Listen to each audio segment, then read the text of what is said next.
very, very honored to be here tonight. Really, I love to do this. I love to, number one, tell people thank you and for what Austin and I have benefited from, all of your hard work. And I love to get out there and talk about Austin. And I'm so very, very proud of my husband. And I believe in him, and I believe in who he is and what he stands for. And any chance that I get that I can get out there and talk on his behalf, I'm going to take it. And if I could just back up for, about 10 years ago when I was your age, when I was in college, and I was going to Oglethorpe University, and I was kind of bored one semester, and I was looking for something to do, and I was walking through the Career Center, and there was an advertisement for the Democratic Party of Georgia was hiring interns for the 2000 election, or they were hiring staff. I was like, well, that might be interesting, and I had no exposure to politics prior to that. I remember my parents.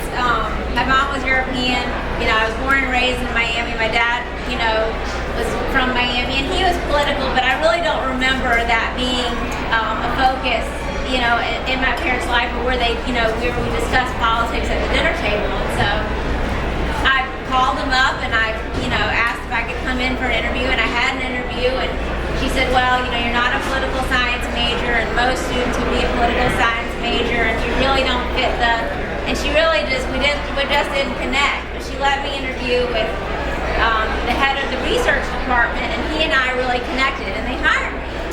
So I left, and I called my dad, and I said, Dad, guess what? I said, I've got a job. And he's like, that's great. And he said, where? And I said, well, I'm going to be working for the Democratic Party of Georgia. And he kind of paused for a second, and he said, Vivien, he said, that's your own, that's up to you. And and I honestly, I didn't know what it meant to be a Democrat or a Republican at that time.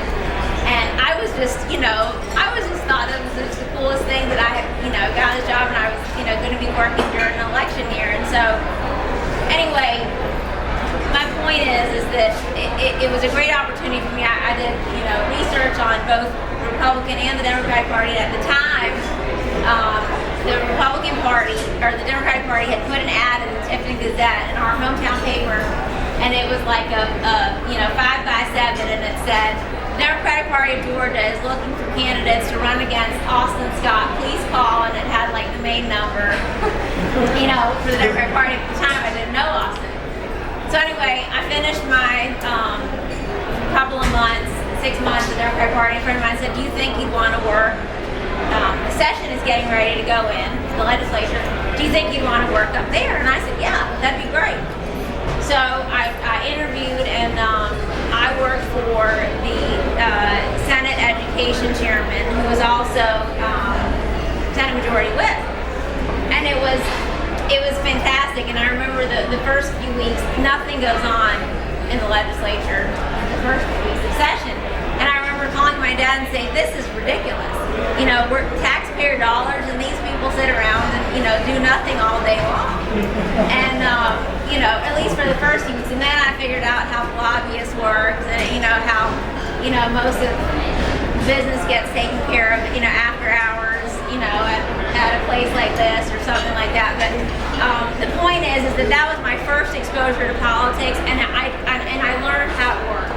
I learned how a bill gets passed. I learned how legislation gets, derived. And it was in, my second year up there is where, when I met Austin. But I became hooked, and politics is like a bug. And once you get bitten by it, it's like it's in your blood. And ever since then, I've been a political junkie. And at that point, I was addicted to Chris Matthews on Hardball and watching MSNBC, and I didn't even know. I didn't know what my positions were on things. I didn't know how legislation would affect me, tax-wise or whatever. I just knew that it was something that I felt like I needed to be informed about. And that's really my point.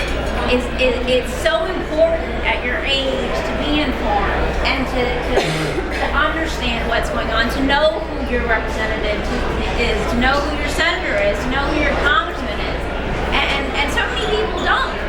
You know, and I will tell you that one of the things that I have been the most impressed about, certainly, you know, for Austin and I, and absolutely when we were running, you know, for governor, you know, 2 years ago, but most importantly in the last 6 months, we did something that nobody expected us to do, but it is your commitment, and it is your, I mean, you guys were there when you said you would be there.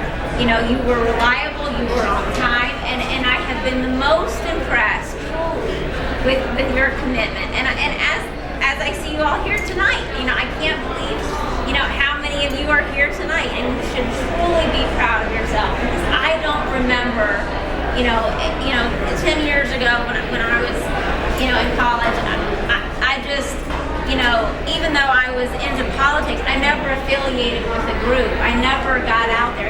I never put up a yard sign. I never made phone calls. I never went door to door. And you guys have really taken that extra step, and we have benefited from it, you know, from your actions